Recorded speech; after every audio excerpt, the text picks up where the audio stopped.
Gasoline that was found at the Alley residence was due to contamination of the fire scene. The PPV fan did not contaminate the scene in my experiments. In March 2004, 6 long years after the death of Amanda Alley, the trial begins, and both sides know they have an uphill battle ahead. There was no direct evidence. Nobody saw him light the fire.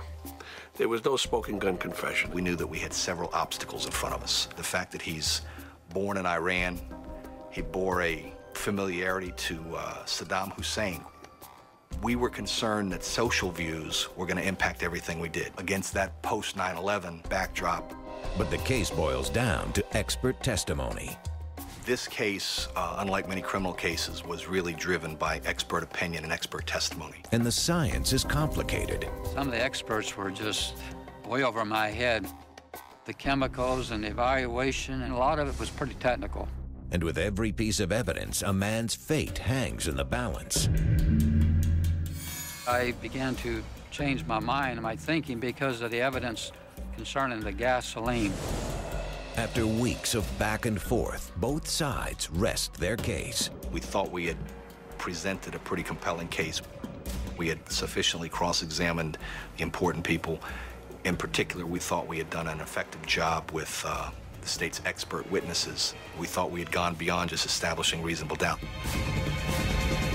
Waiting for a verdict is the worst part of any trial, because you can't change anything. It's in the hands of the jurors, in their minds, and their hearts. Less than 3 hours later, the jury reaches a verdict. When the jury indicated after just 2 hours or so they had a verdict, I thought to myself, there's no way that they listened to 7 weeks worth of testimony and convicted anybody. My heart was racing when we walked into that and sat down before the verdict was read. It was an emotional time for all of us. And the final verdict, not guilty. The evidence was just overwhelming to me that the man was really was not guilty. In the end, it's the PPV fan evidence that seemed to seal the case for the jury. I believe what happened was the fire department refueled the fan with gasoline and probably spilt some on the carpet. So that right there was a defining moment for me. Confusion sets in.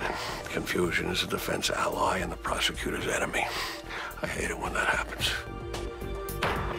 We have to prove the case beyond a reasonable doubt. In this case, we didn't. We failed. He was acquitted. We have to accept that. Mr. Dutko's a tremendous attorney. He believes in his client. I believe in our investigation.